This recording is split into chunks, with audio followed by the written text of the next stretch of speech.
예전에 한 프로 농구팀이 계속해서 연승을 거둘 때 그 경기를 중계하던 해설자가 했던 말이 생각납니다. 그 해설자는 감탄을 하면서 저 팀은 이기는 방법을 알고 있는 것 같아요 라고 말을 했습니다. 그 해설자의 말처럼 운동에는 이기는 방법이 있습니다. 그리고 그 방법을 아는 선수나 팀은 계속해서 이깁니다. 근데 운동에서 마찬가지로 우리의 영적인 삶에서도 이기는 방법이 있습니다. 지난주에 우리는 그 본문 말씀을 통해서 영적인 삶에서 이기기 위해 두 가지 교훈을 배웠습니다. 그것은 우리의 힘만으로는 결코 육체의 욕심을 이길 수 없음을 인식해야 한다는 것과 우리의 부패한 성품과 그 욕심을 죽여야 한다는 것이었습니다. 오늘은 마지막 세 번째 이기는 방안에 대해 함께 나누려고 합니다. 그것은 바로 우리는 성령을 따라 행해야 한다라는 교훈입니다. 지난주와 이번 주의 본문인 갈라디아서 5장 16절부터 25절에서 사도 바울이 진정한 자유를 누리며 승리할 수 있는 삶의 대안으로 가장 강조한 것이 바로 성령에 의한 삶입니다. 그는 본문을 시작하면서 아예 단도직입적으로 말을 합니다. 16절 말씀 보시죠. 내가 또 말합니다. 여러분은 성령께서 인도하여 주시는 대로 살아가십시오. 그러면 육체의 욕망을 채우려 하지 않을 것입니다. 여러분, 이거보다 더 명쾌한 말이 어디 있습니까? 개역성경에서 번역한 것처럼 성령을 따라 행하면 타락한 옛 성품에서 나오는 잘못된 욕망의 종이 되지 않을 것이라는 말씀입니다.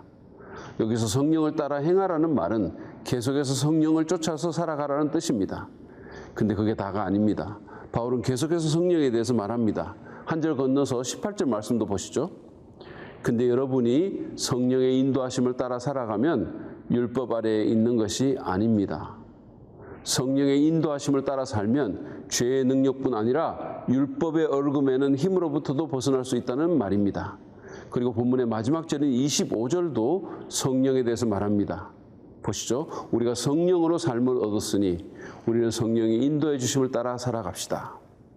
세 번역은 세 구절 다 성령의 인도하심으로 번역했지만 원문에서 바울은 다 다른 단어를 썼습니다.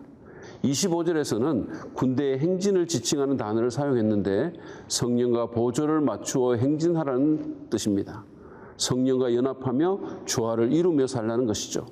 내 가치관과 태도와 삶의 목적과 방향성에서 성령과 보조를 맞추며 조율을 하라는 것입니다.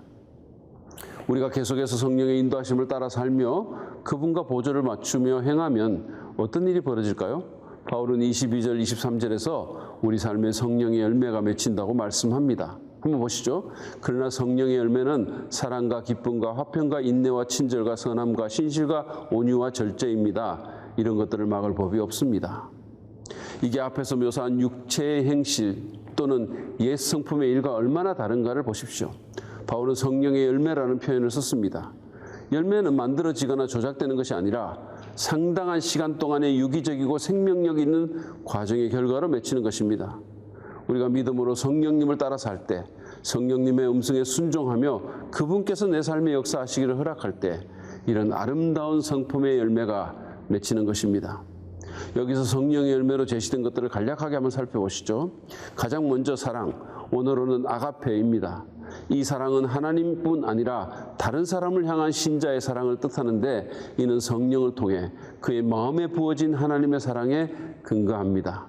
두 번째는 기쁨입니다. 성령님은 하나님이 모든 것을 합력하여 선을 이루게 하심을 신자들에게 깨닫게 하심으로 기쁨을 주십니다. 세 번째는 화평입니다. 예수님은 십자가를 통해 우리에게 화평을 가져다 주셨고 성령님은 이를 신자의 마음과 상황에 적용시킵니다. 네 번째로 인내인데 신자는 성령의 사역 때문에 어려운 상황과 자신을 힘들게 하는 사람을 평정을 잃지 않고 견딜 수 있습니다. 다섯 번째는 친절입니다. 이 단어는 그리스도 예수를 통해 구원을 주시는 하나님의 친절 또는 자비에 대해 사용됩니다. 우리가 누군가에게 친절을 베풀 때마다 우리는 하나님과 그리스도를 본받아 행하는 것입니다. 여섯 번째는 선함입니다. 이것은 하나님의 성령을 받은 사람이 할 수 있는 것으로 그럴 자격이 없는 사람에게도 선을 행하려고 손을 내미는 것입니다. 일곱 번째는 신실인데 충성으로도 번역되죠. 성령께 인도함을 받는 자들은 충성스러울 뿐만 아니라 신뢰할 수 있습니다. 8번째는 온유입니다. 온유는 예수님의 특성으로서 신자는 성령의 사역 가운데 겸손하고 타인에 대한 동정심을 드러내게 됩니다. 마지막 9번째는 절제입니다.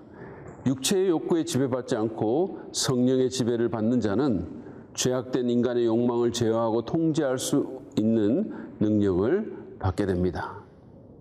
지금까지 우리가 간단히 살펴봤지만 이 성령의 열매는 관계와 성품에 지대한 영향을 미치는 자질들이며 우리의 태도를 결정하는 것들입니다. 존 스토트는 이 가운데서 사랑, 기쁨, 화평은 하나님에 대한 우리의 태도이고 인내와 친절과 선함은 다른 사람에 대한 우리의 태도, 그리고 신실과 온유와 절제는 자신에 대한 태도라고 설명합니다. 아무튼 이 9가지는 한 성령께서 주시는 한 열매의 9가지 측면이라고 말할 수 있습니다. 그래서 복수 형태인 성령의 열매들이 아니라 단수인 성령의 열매라고 표현한 것입니다. 여기서 우리가 반드시 알아야 할 것은 이 성령의 열매가 우리를 진정한 자유인으로 살게 도와줄 자질들이라는 것입니다. 나쁜 환경이나 외부적인 유혹이 어떻게 할 수 없게 만드는, 그리고 율법이나 세상의 도덕적 기준을 넘어서는 무언가라는 것입니다. 그래서 바울은 이런 것들을 막을 법이 없다고 덧붙인 것이죠. 여러분, 성령님은 율법주의나 방종의 두 극단을 선택하지 않고 제대로 된 자유를 누리며 살기 원하는 그리스도인에 대한 하나님의 선물입니다. 하나님은 우리가 우리 자신의 힘만으로는 결코 저급한 본성과 그 욕심으로부터 자유할 수 없음을 아셨기 때문에 우리에게 하나님의 거룩한 영, 지혜와 능력의 영이신 성령을 선물로 주신 것입니다. 오늘날 많은 그리스도인들이 이 성령님을 오해해서 우선 기적적이고 센세이셔널한 해프닝의 수단으로 생각하는데 이것은 정말 비극입니다. 여러분, 성령님은 거룩하신 하나님이시며 우리가 예수님을 닮아가도록 변화시키시는 변화의 영이십니다. 본문 22절, 23절에서 본 것처럼 성령님은 우리 삶에 더할 수 없이 아름다운 인격과 태도의 열매가 맺히게 하는 분이십니다. 성령님에 대해서 오해하지 마시기 바랍니다. 그런 오해에 못지않게 비극적인 것은 많은 그리스도인들이 하나님의 선물이신 성령님을 거의 무시하거나 신경 쓰지 않고 사는 것입니다. 성령의 음성에 귀를 기울이지도 않고 성령 충만을 위해 기도하지도 않고 성령님과 보조를 맞춰 동행하지도 않는 것입니다. 그리고는 어쩌다 마음이 동하면 자기 힘으로 종교생활이나 도덕생활을 해보려고 애쓰다가 안 되면 좌절하는 것입니다. 이것은 마치 최고로 좋은 8기통 자동차를 사서 시동을 걸어서 그 엔진의 힘을 사용하기보다 자기 힘으로 그 차를 밀어 움직이려는 것과 같습니다. 우리는 성령님과 동역해야 합니다. 그분을 신뢰하며 그분의 역사를 기대해야 합니다. 내가 할 수 없는 것을 성령께서 하심을 믿어야 합니다. 예전에 우리 교회 건축에 대해 한 집사님께서 제게 목사님, 하나님이 하시면 됩니다라고 말했던 적이 있습니다. 저는 종종 그 말을 기억하면서 하나님께 기도합니다. 이번 주에도 사람들의 구원과 교회의 영적 부흥에 대해 기도하면서 하나님이 하시면 됩니다라고 하나님께 기도드렸습니다. 그 집사님의 그 말은 우리 영성과 인격의 형성에 대해서도 그리고 죄에 대해 승리하는 삶에 대해서도 동일하게 적용될 수 있습니다. 성령님께서 하시면 됩니다. 이길 수 있습니다. 자유할 수 있습니다. 그러므로 성령의 인도를 받으십시다. 성령 충만을 위해 지속적으로 기도합시다. 성령의 변화시키는 사역을 기대합시다. 잘못된 욕심을 단호히 거부하고 의도적으로 성령님께서 놓으신 그 길을 따라 걸어갑시다. 매일 아침 성령 안에서 행하기로 결단합시다. 그리고 그 행보를 유지하도록 노력하기 바랍니다. 저는 언젠가 우리 교회에 소그룹 목장을 인도하는 한 집사님의 이상한 집에 식사 초대를 받아서 신방을 갔던 적이 있습니다. 그 소그룹인 목장에 속한 자매들이 있었는데 한 자매가 교제 가운데 자기 아이의 걸음마에 대한 이야기를 했습니다. 아직은 잘 걷지 못하기에 거기서 걷게 하면 밥상을 초토화시킬 것이라고 말을 했습니다. 그런 말을 들으며 저는 아이의 걸음마 배우는 모습을 떠올려 보았습니다. 여러분 생각해 보십시오. 그런 말은 아이 입장에서는 결코 쉽지 않은 일입니다. 한 번도 해보지 못했던 일을 하는 것이죠. 균형 잡기도 쉽지 않습니다. 두려움도 있을 겁니다. 넘어지기도 할 것입니다. 그 모든 것을 통해서 아이는 걷는 것을 배워야 합니다. 근데 그 아이가 걸을 때 여러분 혼자서 걷습니까? 그렇지 않습니다.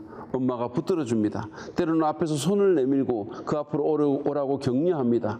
넘어지면 다시 이렇게 세우며 안타까운 표정으로 아가 괜찮아 라면서 안아주고 좀 진정이 되면 자 이제 또 해보자 라고 말하며 다시 걸음마를 시도하게 합니다. 우리 믿는 사람도 걷는 법을 배워야 합니다. 율법주의라는 또는 방종이라는 익숙하지만 저급한 방식을 떠나서 자유의 길에 걸음마를 내딛는 것을 배워야 합니다. 그것은 어려운 일입니다. 우리는 두려움을 극복하고 더 이상 옛 성품의 본능을 따라 저 낮은 곳에서 기어다니지 않겠다고 결단하며 일어나야 합니다. 부패한 옛 성품과 그 욕심에 대해 단호히 아니요라고 해야 합니다. 옛 성품에 속한 모든 정욕과 욕심을 냉혹하게 죽여야 합니다. 그러나 그게 다가 아닙니다. 우리가 율법주의와 방종사회에서 균형을 잡으며 걸음마를 뗄 때 여러분 우리는 혼자 걷는 것이 아님을 알아야 합니다. 성령님께서 도우십니다. 그분은 앞에서 손을 벌려 이끄시고 격려하십니다. 넘어지면 이렇게 세워주고 힘을 주십니다. 그러므로 성령과 보조를 맞추어 걷기 바랍니다. 그분의 능력으로 일어서고 그분이 가르쳐 주시는 대로 제시하는 길로 그분을 따라 걷도록 합시다. 그 길이 자유의 길이요 이기는 길임을 기억하면서 성령과 보조를 맞추기 바랍니다. 내 생각, 내 태도, 내 가치관, 내 감정, 내 목표, 내 방향에 대해 성령님과 조율하며 그분의 통제를 받고 그분의 인도를 받도록 합시다. 계속해서 그렇게 합시다. 여러분 그러면 이길 수 있습니다. 그러면 자유를 누릴 수 있습니다. 그런 축복이 여러분 모두와 함께 하시기를 간절히 소망합니다.